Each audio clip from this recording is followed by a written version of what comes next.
السلام علیکم فرینڈز، اس ویڈیو میں شیئر کروں گی آپ کے ساتھ 6 کلاس کا ترجمۃ القرآن کا 2025 کا فائنل ٹرم کا پیپر۔ جتنے بھی اسٹوڈنٹس کا منڈے کو ترجمۃ القرآن کا پیپر ہے 6 کلاس کے، وہ اس پیپر سے ہیلپ لے سکتے ہیں۔ چلیے شروع کرتے ہیں۔ ہمارے پاس سوال نمبر 1 ہے، سورہ فیل کی تعلیمات کی روشنی میں ہمیں بچنا چاہیے۔ جواب ہے تکبر سے۔ سوال نمبر 2 ہے، لفظ معون کا معنی ہے۔ جواب ہے معمولی استعمال کی چیزیں۔ سوال نمبر 3 ہے، حدیث مبارک کے مطابق کوثر سے مراد ہے۔ جواب ہے جنت کی نہر۔ سوال نمبر 4 ہے، سورہ لہب کا دوسرا نام ہے۔ جواب ہے سورہ مسد۔ سوال نمبر 5 ہے، 1/3 قرآن مجید کے برابر ثواب ہے۔ سورہ اخلاص کا۔ سوال نمبر 6 ہے، اللہ تعالیٰ نے حضرت آدم کو پیدا فرمایا۔ جواب ہے مٹی سے۔ سوال نمبر 7 ہے، حضرت نوح کی قوم پر آنے والے عذاب سے ہمیں سبق ملتا ہے۔ جواب ہے شرک سے بچنے کا۔ سوال نمبر 8 ہے، حضرت ہود کا بنیادی پیغام تھا۔ جواب ہے توحید کی دعوت۔ سوال نمبر 9 ہے، قوم شمود کے انجام سے عبرت حاصل کرتے ہوئے ہم بچ سکتے ہیں۔ جواب ہے غرور سے۔ سوال نمبر 10 ہے، حضرت شعیب کی قوم پر عذاب نازل ہونے کی وجہ تھی۔ جواب ہے ناپ تول میں کمی۔ چلیے حصہ 2 میں شروع کرتے ہیں۔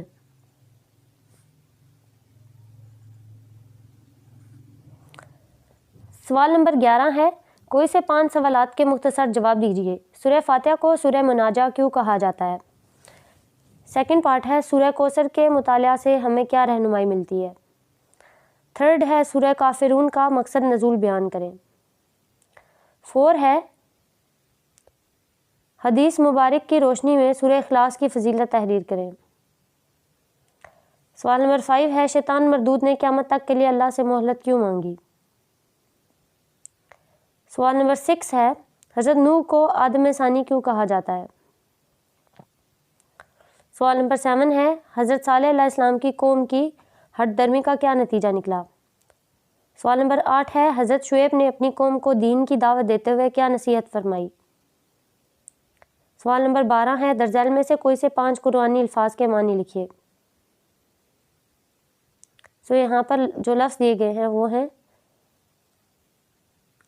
الذین علیہم انعمت اہدنا لا انا لکم لیا۔ سوال نمبر 13 ہے، درج ذیل میں سے کوئی سے 3 اجزاء کا بامحاورہ ترجمہ لکھیں۔ مالک یوم الدین، ایاک نعبد و ایاک نستعین، اہدنا الصراط المستقیم۔ سیکنڈ پارٹ ہے، من شر الوسواس الخناس الذی یوسوس فی صدور الناس من الجنۃ والناس۔ تھرڈ پارٹ ہے، قل اعوذ برب الفلق من شر ما خلق ومن شر غاسق اذا وقب۔ یہ سورہ فلق سے آیا ہے۔ سوال نمبر 4 ہے، اللہ الصمد لم یلد ولم یولد ولم یکن لہ کفوا احد۔ یہ سورہ اخلاص سے آیا ہے۔ سوال نمبر 5 ہے، ولا انا عابد ما عبدتم ولا انتم عابدون ما اعبد لکم دینکم ولی دین۔ سوال نمبر 14 ہے، درج ذیل میں سے کسی ایک موضوع پر تفصیلی نوٹ لکھیں۔ قوم لوط کے عبرتناک انجام میں ہمارے لیے کیا سبق ہے؟ سیکنڈ ہے، سورہ معون کے مضامین کا جائزہ پیش کریں۔ یہ آپ کے پیپر کی آنسر کی ہے، آبجیکٹیو کی۔ چلے سبجیکٹیو کو دیکھتے ہیں۔ سوال ہے، سورہ فاتحہ کو سورۃ المناجہ کیوں کہا جاتا ہے؟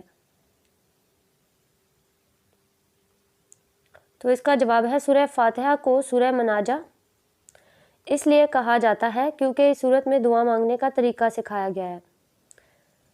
دوسرا سوال ہے، سورہ کوثر کے مطالعہ سے ہمیں کیا رہنمائی ملتی ہے؟ تو اس کا جواب ہے، سورہ کوثر کے مطالعہ سے ہمیں یہ معلوم ہوتا ہے کہ اللہ کو پوری کائنات میں سب سے زیادہ محبت حضرت محمد صلی اللہ علیہ وآلہ وسلم سے ہے، اور آپ صلی اللہ علیہ وسلم کے مبارک نام کو اللہ نے قیامت تک کے لیے بلند فرما دیا ہے۔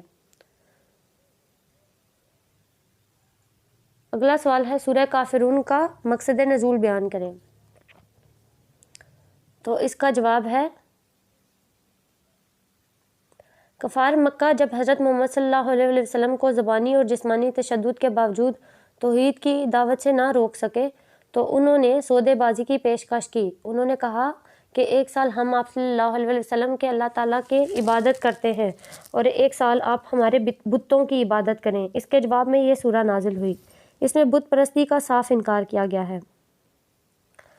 اگلا سوال ہے، حدیث مبارک کی روشنی میں سورہ اخلاص کی فضیلت تحریر کریں۔ تو سورہ اخلاص کی فضیلت کچھ اس طرح سے ہے کہ سورہ اخلاص بہت فضیلت والی سورت ہے۔ اس سورت کو حضرت محمد صلی اللہ علیہ وسلم نے 1/3 قرآن کے برابر قرار دیا ہے۔ شیطان مردود نے قیامت تک کے لیے اللہ تعالیٰ سے مہلت کیوں مانگی؟ ابلیس نے اللہ تعالیٰ کے بندوں کو سیدھے راستے سے ہٹانے کے لیے مہلت مانگی، چنانچہ بندوں کی آزمائش کے لیے اسے یہ مہلت دے دی گئی، مگر وہ اللہ تعالیٰ کے نیک بندوں کو سیدھے راستے سے نہیں ہٹا سکے گا۔ سوال ہے، حضرت نوح کو آدم ثانی کیوں کہا گیا ہے؟ حضرت نوح کے بعد ان کے ایمان لانے والے تینوں بیٹوں سے انسانوں کی نسل چلی، اس لیے حضرت نوح کو آدم ثانی بھی کہا جاتا ہے۔ حضرت صالح کی قوم کی ہٹ درمی کا کیا نتیجہ نکلا؟ قوم سمود کے وہ خوبصورت گھر اور عالیشان محلات جن پر انہیں بہت ناز اور گھمنڈ تھا، اللہ تعالیٰ کے عذاب سے کھنڈرات اور ویرانے بن گئے، گویا ان میں کوئی رہا ہی نہیں۔ یہ کھنڈرات آج بھی موجود ہیں اور لوگوں کے لیے عبرت کا نشان ہے۔ حضرت شعیب نے اپنی قوم کو دین کی دعوت دیتے ہوئے کیا نصیحت فرمائی؟ حضرت شعیب نے اپنی قوم کو بہت سمجھایا کہ صرف ایک اللہ کی عبادت کرو، شرک سے بچو، ناپ تول میں کمی نہ کرو اور زمین میں فساد نہ کرو۔ آپ نے انہیں اللہ کا شکر گزار بننے اور استغفار کرنے کی نصیحت فرمائی۔ سوال نمبر 12 ہے، درجال میں سے کوئی سی 5 قرآنی الفاظ کے معنی لکھیں۔ اللہ زینہ اس کا مطلب ہوتا ہے ان لوگوں کا، علیہم اس کا مطلب ہوتا ہے ان پر، انعمتا تو نے انعام فرمایا، اہدنا ہمیں ہدایت عطا فرما، لا نہیں، انا میں، لکم تمہارے لیے، لیا میرے لیے۔ آیات کے ترجمے کچھ اس طرح سے ہیں، مالکی یوم الدین جو بدلے کے دن کا مالک ہے، ایاک نعبد و ایاک نستعین، اے اللہ ہم صرف تیری ہی عبادت کرتے ہیں اور ہم تجھ سے ہی مدد مانگتے ہیں، اہدنا الصراط المستقیم ہمیں سیدھے راستے پر چلا۔ اگلی آیت ہے، من شر الوسواس الخناس الذی یوسوس فی صدور الناس من الجنۃ والناس، سورہ ناس میں سے۔ وسوسے ڈالنے والے، پیچھے ہٹ جانے والے شیطان کے شر سے، وہ جو لوگوں کے سینوں میں وسوسہ ڈالتا ہے، چاہے وہ جنوں میں سے ہو یا انسانوں میں سے۔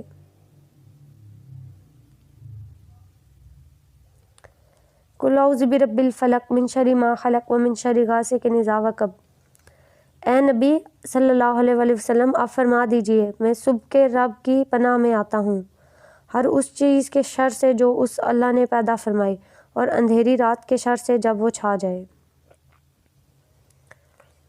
اللہ الصمد لم یلد ولم یولد ولم یکن لہ کفوا احد۔ اگر اللہ تعالیٰ بے نیاز ہے، نہ وہ کسی کا باپ ہے اور نہ وہ کسی کا بیٹا ہے اور نہ کوئی اس کے برابر ہے۔ وَلَا أَنَا عَابِدٌ مَا عَبَدتُّمْ وَلَا أَنْتُمْ عَابِدُونَ مَا أَعْبُدُ لَكُمْ دِينُكُمْ وَلِيَ دِينِ۔ اور پھر میں کہتا ہوں کہ میں عبادت کرنے والا نہیں ان بتوں کی جس کی تم نے عبادت کی، اور نہ تم عبادت کرنے والے ہو جس اللہ کی میں عبادت کرتا ہوں، تمہارے لیے تمہارا دین اور میرے لیے میرا دین ہے۔ درذیل میں سے کسی ایک موضوع پر تفصیلی نوٹ لکھیں۔ قوم لوط کے عبرت ناک انجام میں ہمارے لیے کیا سبق ہے؟ اللہ تعالیٰ نے اس بے حیا قوم کو سخت عذاب سے دوچار کیا، اس نافرمان قوم کو اندھا کر دیا گیا، ان کی بستیوں کو اٹھا کر پٹخ دیا گیا اور ان پر آسمان سے پتھروں کی بارش کی گئی۔ ان کی اجڑی ہوئی بستیوں کے کھنڈرات بحر مردار کے قریب آج بھی عبرت کا درس دے رہے ہیں۔ اس میں ہمارے لیے یہ سبق ہے کہ حیا والی زندگی اطمینان اور سکون والی زندگی ہے۔ جو لوگ بے حیا ہو جاتے ہیں اور اپنی خواہشات کے غلام بن جاتے ہیں، ان کی زندگی میں سکون اور اطمینان ختم ہو جاتا ہے، ان کے دل ویران ہو جاتے ہیں، ان کے لیے اخراجات میں بھی سزا ہے اور دنیا میں بھی خوش نہیں رہتے۔ ان کے لیے آخرت میں بھی سزا ہے اور دنیا میں بھی خوش نہیں رہتے۔ سورہ ماؤن کے مضامین کا جائزہ۔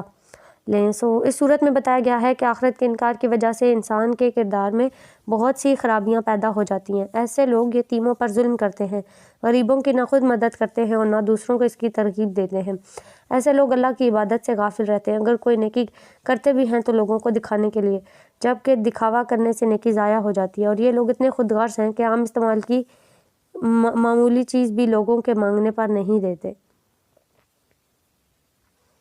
یہ تھی آنسر کی آپ کے پیپر کی۔ جن لوگوں کا بھی منڈے کو پیپر ہے ان کا یہی پیپر آئے گا۔